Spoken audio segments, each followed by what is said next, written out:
सुन तस्करी प्रकरण चिनिया बस्ने लाजिमपाट स्थित घरमा राजेशको छापा, घरलाई सील गरियो। रेडीको गोदामबाट बरामद ब्रेक्सुका अधिकांश कार्टुन खोलिएका भेटिए। तस्करीको 1 क्विन्टल सुन गालेको प्रत्यक्ष प्रसारण गरिने। गोल्डेन मोटरसाइकल सामाजिक सञ्जालमा भाइरल। आखिर के हो त वास्तविकता, यस बारेमा सम्पूर्ण जानकारी दिनेछौं। अर्थमन्त्री प्रकाश शरण महतद्वारा विमानस्थल भन्सार कार्यालयको निरीक्षण। सुन प्रकरणमा एमाले गृह मन्त्रीले नैतिकता देखाएनन्, सरकार नै तस्करीको संरक्षणमा लाग्यो। संघमा 2 सदन काम छैन, राष्ट्रिय सभा खारेज गरौं भन्दै राष्ट्रिय प्रजातन्त्र पार्टीका अध्यक्ष राजेन्द्र लिङदेनको तर्क। प्रधानमन्त्री प्रचण्डले गरे रोममा ओलम्पिक रंगशालाको अवलोकन। चितवनकी मीना कुमारीलाई 71 वर्षमा नागरिकता। मिटर ब्याजीलाई कारबाही गर्ने विधेयक प्रमाणीकरणको बाटो खुल्यो। आवश्यक समन्वय गरेर मिटर ब्याजीलाई न्याय दिन गृह मन्त्री नारायण काजी श्रेष्ठको निर्देशन। सरकारले आधारभूत स्वास्थ्य सेवा निशुल्क गर्न लागेको स्वास्थ्य मन्त्री बस्नेतले गराए जानकारी। गगन थापाले निर्वाचन आयोगलाई बुझाए 15,000 रुपियाँ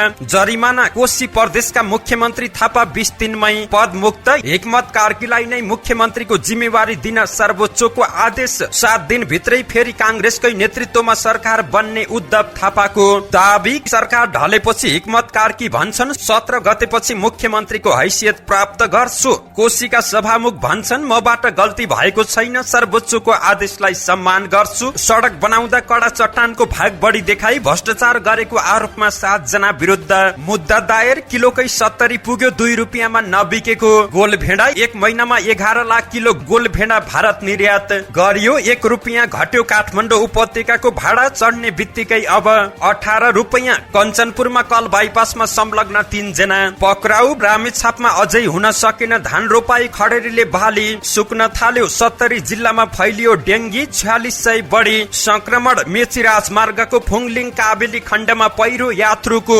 बिचल्ली। दाइलाई कुटेर फरार भएका व्यक्ति पक्राउ। बुधबार राति घरबाट निस्किएकी युवती मृत फेला। वैदेशिक रोजगारीका क्रममा 3 वर्षमा रोल्पाका 39 जनाले गुमाए ज्यान। र भारतको सिक्किम सरकारले सुत्केरीलाई 1 वर्ष लामो तलबी बिदा दिने। दर्शक महानुभाव नमस्कार, तपाईँ हेर्दै हुनुहुन्छ नेपाल पोस्ट। म गोविन्द चपागाई। आज मिति विक्रम सम्म 2080 साउन महिनाको 12 गते शुक्रबार, यस विश्वमा 2023 जुलाई 28 तारिक। यसैगरी आज अधिक साउन शुक्ल दशमी तिथि सँगै विश्व हेपाटाइटिस दिवस पनि रहेको छ। दर्शक बिन सदाजी आज पनि उपस्थित भएका छौं। विशेष गरी देश तथा विदेशमा घटेका घटना, राजनीति खबर, विभिन्न नेताहरूको भनाई, स्वास्थ्य सम्बन्धी जानकारी लगायत आज दिनैभरि कहाँ के हुँदैछ त शुभ बिहान सँगै सम्पूर्ण जानकारीहरू लिएर उपस्थित भएका छौं। दर्शक महानुभाव सकेसम्म देशैभरिका अपडेटलाई समेट्ने कोसिस गर्नेछौं। समाचार समय अवधिसम्म हामी सँगै रहनुहोला। हाम्रो मेहनतको लागि यो भिडियोमा एउटा लाइक भने अवश्य गरिदिनुहोला। शुभ बिहानी सँगै समाचारको दैलो उघारौं। सुन तस्करी प्रकरण चिनिया बस्ने लाजिमपाट स्थित घरमा राजेशको छापा, घरलाई सील गरिएको प्रसंगबाट। लाजिमपाटमा चिनिया नागरिकले भाडामा लिएको एक घरमा राजस्व अनुसन्धान विभागले खानतलासी गरेको छ। राजस्व अनुसन्धान विभागको टोलीले 2 साउनमा त्रिभुवन अन्तर्राष्ट्रिय विमानस्थलको भन्सार जाँच पास गरेर बाहिरिएको 1 क्विन्टल सुन बरामद गरेपछि लगातार छापा मारिरहेको छ। त्यस क्रममा हिजो बिहिबार पनि लाजिमपाटबाट केही बाकसहरू विभागले बरामद गरेको छ, तर त्यसमा सुन नभेटिएको विभागका एक अधिकारीले जानकारी दिएका छन्। घरलाई अहिले विभागले सील गरेको छ। त्रिभुवन अन्तर्राष्ट्रिय विमानस्थलबाट 4 साउन पक्राउ परेका चिनिया नागरिक लिङ चुवानको लाजिमपाट स्थित घरमा विभागले केही महत्वपूर्ण कागजात र सामग्री बरामद हुन सक्ने आशंकामा खानतलासी गरेको हो। त्यसमा संलग्न रहेको आरोपमा हालसम्म 17 जना पक्राउ परेका छन्। विभागले बुधबार बालुवाटार र सोह्रखुट्टीमा पनि छापा मारेको थियो। त्यहाँबाट ब्रेक्सु बरामद गरिए पनि त्यसमा सुन नभेटिएको अनुसन्धानमा संलग्न अधिकारीहरूले बताएका छन्। हालसम्म 17 जना पक्राउ परिसकेका छन्। राजस्व अनुसन्धान विभागले गोदामबाट बुधबार पनि बरामद गरेको 66 वटा कार्टुन अधिकांश खोलेको अवस्थामा भेटिएको छ। कार्टुनमा रहेको सामानहरूको साइज, प्याकिङ, डिजाइन सबै गत 2 गते बरामद गरिएको सुनको ब्रेक्सु जस्तै भएको राजस्व विभागले जानकारी दिएको छ। विमानस्थलबाट गत साउनमा बरामद भएको तस्करीको 100 किलो सुन गालेको प्रत्यक्ष प्रसारण गरिने भएको छ। स्कुटरको ब्रेक्सुमा लुकाएर ल्याइएको सुन ब्रेक्सुबाट छुटाएर यकिन गर्दाको प्रक्रिया सर्वसाधारणलाई प्रत्यक्ष प्रसारण मार्फत जानकारी दिन लागि राजस्व अनुसन्धान विभाग स्रोतले जानकारी दिएको छ। हालसम्मकै ठूलो सुन तस्करी घटना कसरी भयो र सुन लुकाउनका लागि के सम्म भयो भन्ने जानकारी दिने हिसाबले प्रत्यक्ष प्रसारण गर्न खोजिएको विभागको दाबी रहेको छ। टेलिभिजनबाट प्रत्यक्ष प्रसारण गर्दाको प्रक्रिया र सुरक्षा बारे नेपाल राष्ट्र बैंकको टक्सार विभागसँग राजस्वले छलफल समेत गरिसकेको छ। ब्रेक्सुबाट सुन छुटाउने प्रक्रियाको प्रत्यक्ष प्रसारणका लागि राजस्वबाट प्रस्ताव आएको टक्सार विभागले जानकारी दिएको छ। यसबारे विभागले प्रधानमन्त्रीसँग छलफल गर्नुपर्ने भएकाले निर्णय भने शुक्रबार प्रचण्ड नेपाल फर्किएपछि मात्रै गर्ने तयारी गरेको छ। प्रचण्ड नेपाल फर्किएपछि मात्रै सुन गाल्ने गरी तयारी दुवै विभागले गरेका छन्। सामाजिक सञ्जाल फेसबुकमा एउटा पहेँलो रङको मोटरसाइकलको भिडियो यति बेला भाइरल रहेको छ। त्रिभुवन विमानस्थलबाट भित्रिएको करिब 100 केजी सुनबारे अनुसन्धान भइरहँदा सो मोटरसाइकल बारे हजारौंले प्रतिक्रिया दिएका छन्। सशस्त्र प्रहरी बलका सुरक्षा अधिकारीहरूले चेक जाँच गरिरहेको र सुनको जस्तै देखिने सो मोटरसाइकल भारतबाट नेपाल आएको थाहा भएको छ। भारतको आन्ध्र प्रदेश 1369 नम्बरको सो बुलेट मोटरसाइकल भन्सार तिरेर काठमाडौँतर्फ लागेको सशस्त्र प्रहरी बलका अधिकारीहरूले जानकारी दिएका छन्। मोटरसाइकल चालकले दैनिक 200 को दरले 1000 नगद भन्सार कार्यालय वीरगञ्जमा बुझाएका छन्। तर सो मोटरसाइकल सुनको जस्तै देखिए पनि सुनको भने होइन। सशस्त्र प्रहरीले चेक जाँच गर्दा मोटरसाइकलको बाहिरी भाग पित्तलको भएको थाहा भएको छ। भारतमा 20,000 मा पित्तलको कभर पाइने पनि एक अधिकृतले जानकारी दिएका छन्। सुनको जस्तो देखेर चेक जाँच गरिएको र अहिले सो मोटरसाइकल काठमाडौँतिर लागेको पनि जानकारी प्राप्त भएको छ। अर्थमन्त्री डाक्टर प्रकाश शरण महत त्रिभुवन अन्तर्राष्ट्रिय विमानस्थल भन्सार कार्यालयको निरीक्षण गर्न पुगेका छन्। विमानस्थल भन्सारबाट ठूलो परिणाममा अवैध सुन भित्रिने गरेको तथ्य खुलेपछि अर्थमन्त्री डाक्टर महत कार्यालयको निरीक्षणमा पुगेका हुन्। गत असार 30 गते हङकङबाट क्याथे पेसिफिक एयरलाइन्सको कार्गो विमानबाट ब्रेक्सुमा राखेर अवैध सुन ल्याउने गरेको खुलासा भएको थियो। विमानस्थल भन्सार कार्यालयबाट जाँचपास भएको उक्त अवैध सुन राजस्व अनुसन्धानको टोलीले समातेको थियो। यसपछि भन्सार कार्यालयमा कार्यरत 3 जना कर्मचारीलाई निलम्बन गरिएको थियो भने राजस्व अनुसन्धान विभागको टोलीले पक्राउ गरेर अनुसन्धान गरिरहेको छ। यसै बीचमा सरकारले विमानस्थल भन्सार प्रमुख समेत फेरिसकेको छ। विमानस्थल भन्सार कार्यालयमा टोकराज पाण्डेलाई पठाएको छ। यही क्रममा अर्थमन्त्री डाक्टर प्रकाश शरण महत कार्यालयको निरीक्षणमा पुगेका हुन्। नेकपा एमालेका सांसद देवेन्द्र दाहालले सुन प्रकरणमा उपप्रधान तथा गृहमन्त्री नारायण काजी श्रेष्ठमाथि प्रश्न उठेको बताएका छन्। प्रश्न उठेपछि राजीनामा दिनुको सट्टा गृहमन्त्री श्रेष्ठले फुर्ती देखाउँदै हिँडेको आरोप पनि लगाएका छन्। राष्ट्रिय सभाको बैठकमा बोल्दै उनले भने यो गम्भीर विषय गृहमन्त्रीको संलग्नता बिना हुन सक्ला र नैतिकताको विषय होइन। उहाँले सुरक्षालाई व्यवस्थित गर्न सकिन भनेर राजीनामा दिनु पर्थ्यो। अब गृहमन्त्री र अर्थमन्त्री पनि अनुसन्धानको घेरामा रहनुपर्छ। उनले तस्करीलाई संरक्षण गर्ने सरकारको छानबिन गर्न नसक्ने भन्दै उच्च स्तरीय छानबिन समिति गठन गर्न माग गरेका छन्। उनले सुन प्रकरणमा माओवादी उपाध्यक्ष कृष्ण बहादुर महराको बाउ छोराको पनि नाम जोडिएकाले छानबिन गर्न माग गरेका छन्। राष्ट्रिय प्रजातन्त्र पार्टीका अध्यक्ष राजेन्द्र प्रसाद लिङदेनले प्रदेश संरचना र राष्ट्रिय सभा खारेज गर्नुपर्ने बताएका छन्। कृषकलाई प्रोत्साहन गर्न दोलखा जिल्ला स्थित सैलुङको आलु उच्च स्तरीय राजनीतिक दलहरूलाई उपहार दिने क्रममा दोलखाबाट आएको टिमलाई बिहिबार पार्टी केन्द्रीय कार्यालय धुम्बाराईमा भेट गर्ने क्रममा सञ्चारकर्मीहरूले राखेको प्रश्नको जवाब दिँदै उनले यस्तो बताएका हुन्। उनले नेपालको स्थायित्वका 3 पिल्लर मध्ये राष्ट्र संस्था र हिन्दू राष्ट्र हटाइएको र अन्तिम खम्बाको रूपमा रहेको नेपाली सेनामाथि पनि आक्रमणको प्रयास भइरहेको आरोप लगाएका छन्। उनले सेना बिनाको राज्य बनाउने प्रस्ताव समेत कतिपयले गरिरहेको भन्दै यो दुःखको कुरा भएको बताएका छन्। उनले वडा तहदेखि प्रतिनिधि सभासम्मका सदस्यहरू कटौती गरेर खर्च कम गर्नुपर्ने बताएका छन्। उनले प्रतिनिधि सभा भइसकेपछि राष्ट्रिय सभाको औचित्य नभएको र प्रदेश संरचनाको पनि काम नभएको टिप्पणी गरेका छन्। अध्यक्ष राजेन्द्र लिङदेनले 100 किलो सुन तस्करी प्रकरणको अनुसन्धान जरैसम्म पुग्नुपर्ने र अनुसन्धानका लागि उच्च स्तरीय छानबिन आयोग नबनाए 15 गते बस्ने प्रतिनिधि सभामा विरोध गर्ने चेतावनी दिएका छन्। प्रधानमन्त्री पुष्पकमल दाहाल प्रचण्डले इटालीको रोममा रहेको स्टुडियो ओलम्पिकको रोममा हिजो अवलोकन गरेका छन्। इटाली भ्रमणमा रहेका प्रधानमन्त्री प्रचण्डले ओलम्पिक खेल सञ्चालन हुने रंगशालाको अवलोकन गरेका हुन्। अवलोकनका क्रममा उनले उक्त रंगशालाका बारेमा अभिरुचिपूर्वक जिज्ञासा राखेका थिए। सो रंगशालामा 70,000 दर्शक अट्ने बनाइएको छ। प्रधानमन्त्री पुष्पकमल दाहालले खेलाडी आउने जाने मार्ग, प्यारापिट खेलेपछि आयोजना गरिने पत्रकार सम्मेलन कक्ष, रंगशाला सञ्चालनका क्रममा प्रयोग गरिने गरिने सबै क्षेत्रको अवलोकन गरेका छन्। रंगशालामा प्रदर्शनीमा राखिएका इटालीले प्राप्त गरेका पहिलो सिल्ड, खेलाडीका जर्सी लगायतको अवलोकन गरेका थिए। प्रधानमन्त्री पुष्पकमल दाहाललाई रंगशालाका अधिकारीहरूले सम्पूर्ण जानकारी गराएका छन्। चितवनको इच्छा मनकामना गाउँपालिका 3 की मीना कुमारी राईले 71 वर्षको उमेरमा नागरिकता प्राप्त गरेकी छिन्। माइतीको पहिचान खुलाउन नसकेपछि लामो समयसम्म राईले नागरिकता पाउन नसकेको अवस्थामा स्थानीय जनप्रतिनिधिको पहलमा उनले नागरिकता प्राप्त गरेकी हुन्। माइती खुलाउन नसकेर लामो समयदेखि नागरिकता बनाउन नसकेपछि वडा कार्यालयले माइती पहिचान नभएको भनी मुचुल्का र सिफारिस गरिदिएको र त्यही आधारमा जिल्ला प्रशासनले नागरिकता बनाइदिएको वडा अध्यक्ष नरबहादुर नेपालले जानकारी दिएका छन्। कसैलाई नागरिकता विहीन हुने अवस्था सिर्जना गर्नुहुन्न भन्ने आधारमा सकेको पहल गरी नागरिकता बनाइदिने वातावरण मिलाइदिएका हौं। वृद्ध अवस्थामा नागरिकता बन्नेसँगै मीना कुमारी राई खुसी भएकी छिन्। नागरिकता बनेपछि मैले पनि भत्ता पाउँछु भन्दै उनले खुसी व्यक्त गरेकी हुन्। राईलाई ज्येष्ठ नागरिकको सामाजिक सुरक्षा भत्ताका लागि पहल गरिने पनि वडा अध्यक्ष नेपालले जानकारी दिएका छन्।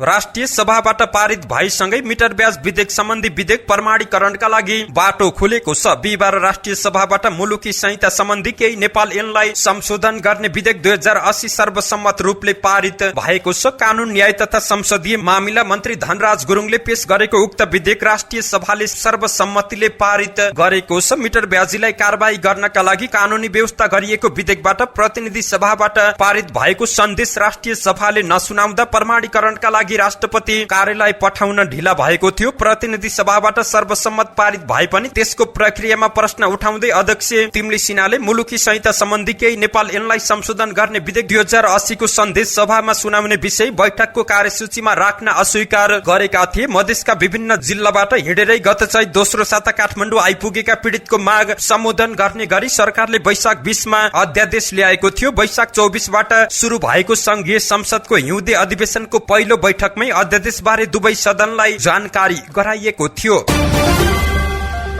उप प्रधान एवं गृह मन्त्री नारायण काजी श्रेष्ठले मध्य प्रदेशको जिल्लाहरूका सिडिओ, प्रशासनिक निकायका प्रतिनिधि तथा सुरक्षा निकायका प्रतिनिधिहरूलाई शान्ति सुरक्षा एवं समसामयिक सेवा तथा वितरण चुस्त बनाउन आवश्यक निर्देशन दिएका छन्। विभिन्न भेटघाट तथा कार्यक्रमका लागि हिजो बर्दिवास आएका श्रेष्ठले मिटर ब्याज पीडितलाई आवश्यक समन्वय गरेर न्याय दिन समेत निर्देशन दिएका छन्। नेपाल भारत सीमामा हुने सामान ओसार पसारमा राज्यलाई नोक्सान पुर्याउने वा अवैध ओसार पसार गर्ने कामलाई कडाइका साथ नियन्त्रण गर्न, तर वास्तवमै जनताको दैनिक आवश्यकता र व्यापारिक उद्देश्य के हो त्यसलाई दुई पाटोबाट हेर्न पनि श्रेष्ठले निर्देशन दिएका छन्।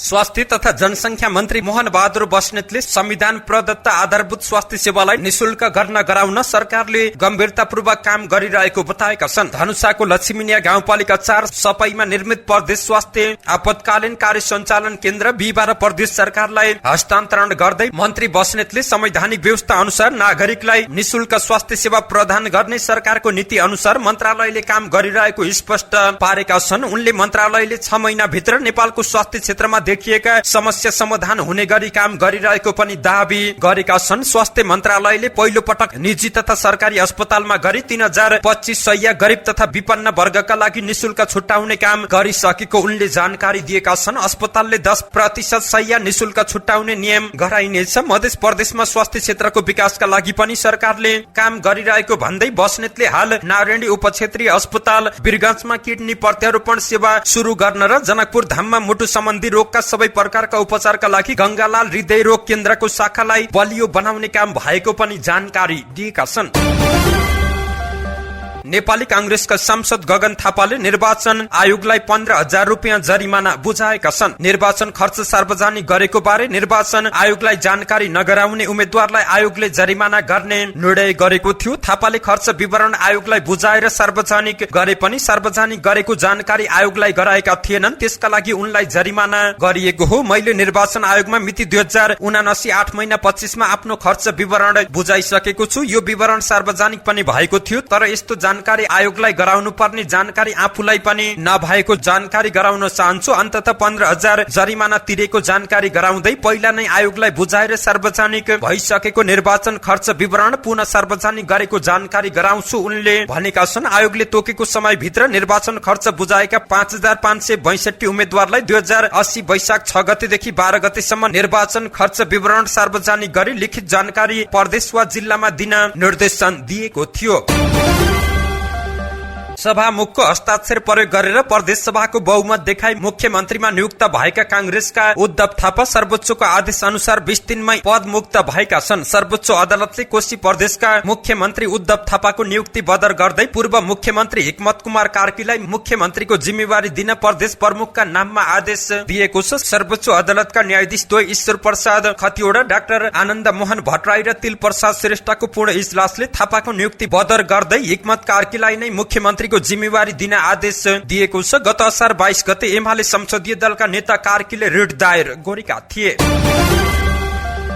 यसै गरी सर्वोच्च अदालतबाट मुख्यमन्त्री पद गुमाएका कोशी प्रदेश कांग्रेस संसदीय दलका नेता उद्धव थापाले 7 दिनभित्र पुनः गठबन्धनको नेतृत्वमा सरकार बन्ने दावी गरेका छन्। पत्रकारसँग कुराकानी गर्दै उनले आफ्नो नेतृत्व सरकारको विषयमा सर्वोच्च अदालतले गरेको फैसला आफूलाई मान्ने भएको बताएका छन्। सर्वोच्चले गरेको निर्णय मेरो लागि स्वीकार्य रहेको छ। हामी ऐन नियम कानून संविधान मान्ने पार्टीका व्यक्ति हौं। सर्वोच्चका श्रीमानहरूले गरेको निर्णयलाई मैले गलत छ भन्न मिल्दैन। जे निर्णय भएको छ त्यो ठिक छ उनले भने। त्यो निर्णय प्रति मेरो समर्थन छ, बाँकी कुनै प्रतिक्रिया रहेको छैन। सर्वोच्चले 7 दिनभित्र नयाँ सरकार गठनको प्रक्रिया अगाडि बढाउन आदेश दिएको छ। अब पनि कांग्रेसकै नेतृत्वमा सरकार बन्ने उनको दाबी रहेको छ।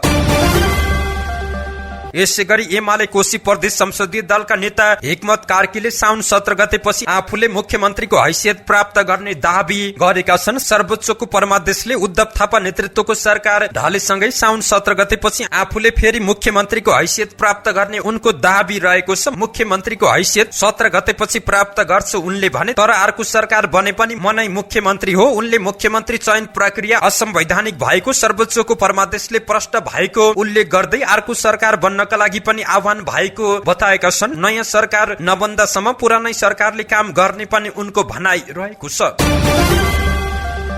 यसै गरी कोशी प्रदेशका सभामुख बाबुराम गौतमले सरकार गठन प्रक्रियामा सहभागी भएर आफूले गल्ती नगरेको बताएका छन्। मबाट गल्ती भएको छैन, मैले गल्तीका रूपमा पनि लिएको छैन उनले भने। परिस्थितिको निकासका लागि त्यति बेला हस्ताक्षर गरिएको थियो। हाम्रो प्रदेशमा सरकार विहीनताको स्थिति नहोस् भनेर त्यस्तो गरिएको हो। प्रदेश र संसद स्थिरतातिर उन्मुख होस् भनेरै सरकार गठनमा सहभागी भएर आफूले हस्ताक्षर गरेको उनको तर्क रहेको छ। पत्रकारसँग कुराकानी गर्दै गौतमले सर्वोच्चको आदेशलाई भने सम्मान गर्ने बताएका छन्। म सर्वोच्चको आदेशलाई सम्मान गर्ने मान्छे हुँ, सम्मान गर्छु उनले भने। तर सरकार गठनमा सहभागी बनेर मैले गल्ती गरेको छैन, मबाट संविधान पनि मिचिएको छैन। आफूले संविधान मिचेको कुरा सर्वोच्चको आदेशमा कतै पनि उल्लेख नभएको उनको दाबी रहेको छ। नयाँ सरकार गठन हुँदा सभामुख सहभागी हुन पाउने कि नपाउने भन्ने कुरा संविधानमा स्पष्टसँग व्यवस्था नभएकाले आफूले हस्ताक्षर गरेर समर्थन दिएको गौतमको स्पष्टीकरण रहेको छ। अब भने सर्वोच्चले नजिर स्थापित गरिदिएको उनको भनाइ रहेको छ।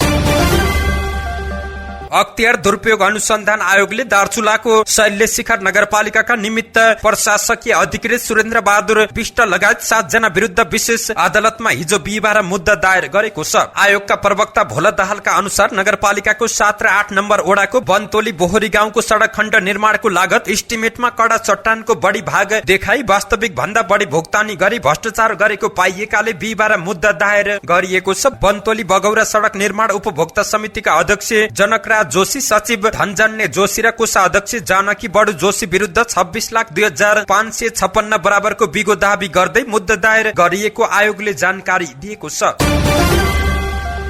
2 रुपियाँ प्रति किलो पनि नबिकेपछि कालीमाटी तरकारी बजार र मूल सड़कमा किसान र व्यापारीले गोलभेडा फालेको 1 महिना भएको छ। त्यति बेला कालीमाटी तरकारी बजारमा थोक गोलभेडाको मूल्य न्यूनतम 6 रुपियाँ र अधिकतम 10 रुपियाँ रहेको थियो। बजारमा अत्याधिक मात्रामा मूल्य 6 रुपियाँ तोके पनि किसानबाट 2 रुपियाँमा किन्ने थोक विक्रेता पाइएको थिएन। सोही गोलभेडाको भाउ 1 महिनाको अन्तरमा 9 गुणाले बढिसकेको छ। त्यति बेला 5000 क्यारेट अर्थात 12 टन गोलभेडा बाटोमा फालिएको थियो। कालीमाटी घटनाको अघिल्लो साता मात्रै काभ्रेका किसानले पनि खोलामा बगाइदिएका थिए। त्यति बेला 2 रुपियाँमा पनि नबिक्ने गोलभेडाको थोक मूल्य अहिले 70 रुपियाँदेखि 110 रुपियाँसम्म पर्न थालेको छ। कालीमाटी फलफूल तथा तरकारी बजार विकास समितिको साउन 10 गतेको तथ्याङ्क अनुसार 110 रुपियाँसम्म पर्न थालेको छ। आर्थिक वर्ष 2079-80 मा 10,94,000 किलो गोलभेडा भारत निर्यात भएको छ। सो परिमाणको गोलभेडा निर्यातबाट नेपालले 1,49 लाख रुपियाँ आमदानी गरेको छ। भन्सार विभागको तथ्याङ्क अनुसार उक्त परिमाणको गोलभेडा असारमा मात्रै निर्यात भएको छ। गत साउनदेखि जेठसम्म भने यहाँबाट भारत निर्यात भएको छैन। असारमा मात्रै भारतबाट पनि नेपालमा 50 लाख किलो गोलभेडा आयात भएको विभागको तथ्याङ्कले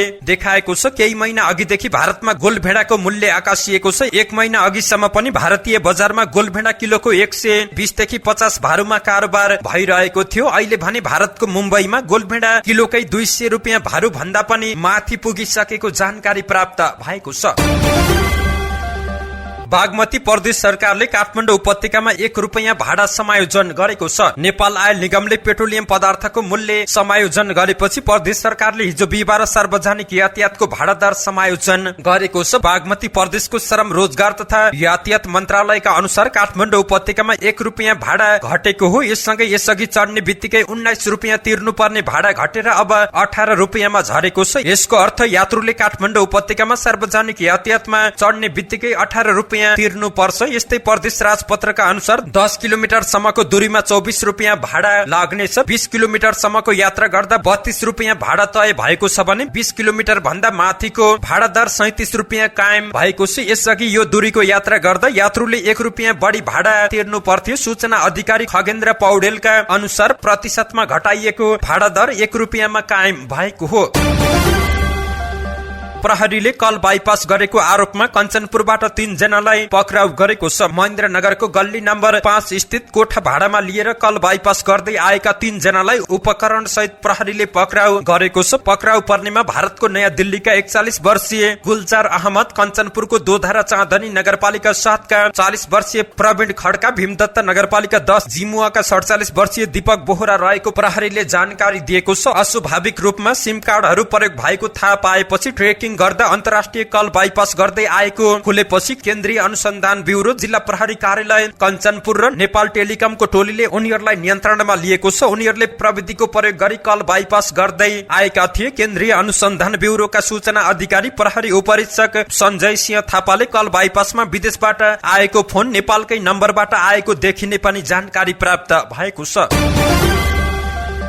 देशका विभिन्न भागमा अत्याधिक वर्षाका कारण बाढी पहिरोका समाचार आइरहेका बेला रामेछापमा भने पर्याप्त पानी नपर्दा धान रोपाई हुन सकेको छैन। साथै खडेरीले बर्खे बालीका रूपमा लगाइएका बाली पनि सुक्न थालेका छन्। पानीको भल छोपेर रोप्नु पर्ने पाकी खेतमा रोप्न राखिएको धानको बिउ पनि छिप्पिन लागिसकेको छ। बिउ छिप्पिए पनि धान रोप्नु र नरोप्नुको कुनै अर्थ नहुने कृषि विज्ञहरूले बताउँदै आएका छन्। धान रोप्ने मात्र नभई पाखो बारीमा छरिएका बर्खे बाली, मकै, गहत, कोदो लगायतका बाली पनि खडेरीका कारण सुक्न थालेका छन्। जिल्लामा बिहान बेलुका सामान्य धुलो मर्ने गरी कहिलेकाहीँ पानी परेको भए पनि जमिन भिज्ने र खोला नाला आउने गरी 2 महिना अघिदेखि पानी पर्न सकेको छैन। जिल्लामा रहेको कुल खेतीयोग्य जमिन 50,908 हेक्टर रहे पनि धान रोप्न योग्य जमिन 7,849 हेक्टर रहेको छ। त्यसमध्ये अहिलेसम्म करिब 44% मात्र धान रोपिएको कृषि ज्ञान केन्द्रले जानकारी दिएको छ। केन्द्र प्रमुख निर्मला गुरुङका अनुसार वर्षाको समयमा पर्याप्त पानी नपर्दा धान रोपाई हुन नसकेको हो। पछिल्लो समय बढ्दै गएको डेंगी संक्रमण 70 जिल्लामा फैलिएको छ। सन् 2023 को 7 महिनामा संक्रमितको संख्या 4600 नागेको छ भने संक्रमणका कारण 3 जनाको मृत्यु भएको छ। महाशाखाको तथ्याङ्क अनुसार जनवरी यता जुलाई 26 सम्म संक्रमितको संख्या 4619 पुगेको छ। 70 जिल्लामा डेंगी देखिएकोमा सबैभन्दा बढी सुनसरीमा 2971 जना संक्रमित भएका छन्। यसबाहेक धादिङ, दार्चुला र कास्कीमा संक्रमितको संख्या 100 भन्दा माथि रहेको छ। काठमाडौँ उपत्यकाका 3 जिल्लामा गरी 153 जना संक्रमित भएका छन्।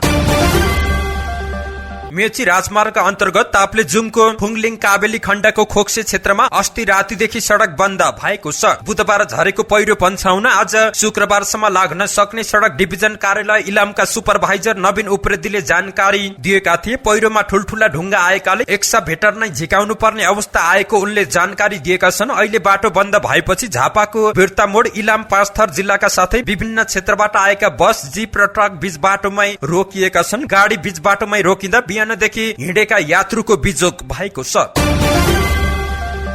आफ्नै दाइलाई कुटेर फरार भएका व्यक्ति पक्राउ परेका छन्। पक्राउ पर्नेमा जिल्लाको मरेन्ड गाउँपालिका 4 लामी दमारका श्यामध्वज कालतान रहेका छन्। उनलाई गत साउन 3 गते दाइ रामध्वजलाई कुटपिट गरी गम्भीर घाइते बनाएको अभियोगमा पक्राउ गरिएको हो। तामा राखेको बोराका विषयमा विवाद हुँदा श्यामध्वजले दाजुलाई ढोकामा लगाएको आउलोले टाउको र काँधमा प्रहार गरी गम्भीर घाइते बनाएका थिए। उनलाई इलाका प्रहरी कार्यालय कपिलाकोट सिन्धुलीबाट खटिएको प्रहरी टोलीले पक्राउ गरेको हो। उनलाई जिल्ला अदालत सिन्धुलीबाट 5 दिन को म्याद थप गरी कुटपिट तथा अंगभंग मुद्दामा अनुसन्धान भइरहेको पनि प्रहरीले जानकारी दिएको छ। डडेलधुरामा बुधबार रातिदेखि घरबाट निस्किएकी एक युवती मृत फेला परेकी छिन्। आलिताल गाउँपालिका 7 किन्ने भाँडेकी 20 वर्षीय नन्दा साउद हिजो बिहीबार मृत भेटिएको जिल्ला प्रहरी कार्यालय डडेलधुराका प्रहरी प्रमुख प्रहरी नायब उपरीक्षक मनोहर भट्टले जानकारी दिएका छन्। उनका अनुसार युवती राति घरबाट निस्केको र पहिरोमा हाम फालेको भन्ने अनुमान गरिएको छ। यद्यपि प्रहरीले घटनाको अनुसन्धान गर्न प्रहरी टोली खटाएको पनि डीएसपी भट्टले जानकारी दिएका छन्। मृतक साउद स्थानीय दुर्गा माध्यमिक विद्यालयमा कक्षा 12 मा अध्ययनरत रहेकी थिइन्। मृतकका परिवारले घटना शंकास्पद भएकाले सत्य तथ्य छानबिन गर्नुपर्ने माग गरेका छन्। रोल्पाका 39 जनाले वैदेशिक रोजगारीका क्रममा ज्यान गुमाएका छन्। जिल्ला प्रशासन कार्यालयको आप्रवासी सूचना केन्द्रको अभिलेख अनुसार 3 वर्षको अवधिमा 39 जनाले ज्यान गुमाएका छन्। सूचना केन्द्रमा प्राप्त निवेदनको आधारमा ज्यान गुमाउनेको संख्या अद्यावधिक गरिए पनि वास्तविक ज्यान गुमाउनेको संख्या यो भन्दा धेरै हुन सक्ने सूचना केन्द्रका कर्मचारी स्मृति रोकामगरले जानकारी दिएकी हुन्। यस अवधिमा सबैभन्दा धेरै ज्यान गुमाउने परिवर्तन गाउँपालिकाका रहेका छन्। कम ज्यान गुमाउनेको संख्या थवाङ र माडी गाउँपालिका रहेका छन्। रोजगारदाता राष्ट्रका आधारमा सबैभन्दा धेरै साउदी अरबमा 20 जनाले ज्यान गुमाएका छन्। यसैगरी मलेसिया 7, कतार र दुबईमा 3, कुवेतमा 2 तथा अल्जेरिया, क्रोएसिया, सिसालिस लगायत देशमा 1 जनाले ज्यान गुमाएको तथ्याङ्क प्राप्त भएको छ। भारतको सिक्किम सरकारले सुत्केरीलाई 1 वर्ष लामो तलबी बिदा दिने भएको छ। सिक्किमका मुख्यमन्त्री प्रेम सिंह तमाङले सरकारी कर्मचारीहरूलाई 12 महिनाको सुत्केरी बिदा दिने जानकारी दिएका छन्। यससँगै पितृत्व बिदा पनि 1 महिना पुर्याइएको छ। श्रीमती सुत्केरी हुँदा श्रीमानले पनि 1 महिना लामो बिदा पाउनेछन्। समाचार एजेन्सी पीटीआईका अनुसार मुख्यमन्त्रीले कर्मचारीलाई यो सुविधा दिन नियमहरू परिवर्तन गरिने बताएका छन्। यो परिवर्तनले सरकारी कर्मचारीलाई आफ्ना छोराछोरी र परिवारको राम्रो हेरचाह गर्न मद्दत पुग्ने उनको भनाइ रहेको छ। अहिले सिक्किममा सुत्केरीलाई तलब सहित 6 महिनाको बिदा दिने कानून रहेको छ। भारतका राज्यहरू मध्ये सिक्किममा सबैभन्दा कम 6,71,000 जनसंख्या रहेको छ। धन्यवाद। यस्तै ताजा समाचारको लागि नेपाल पोस्ट हेर्दै गर्नुहोला।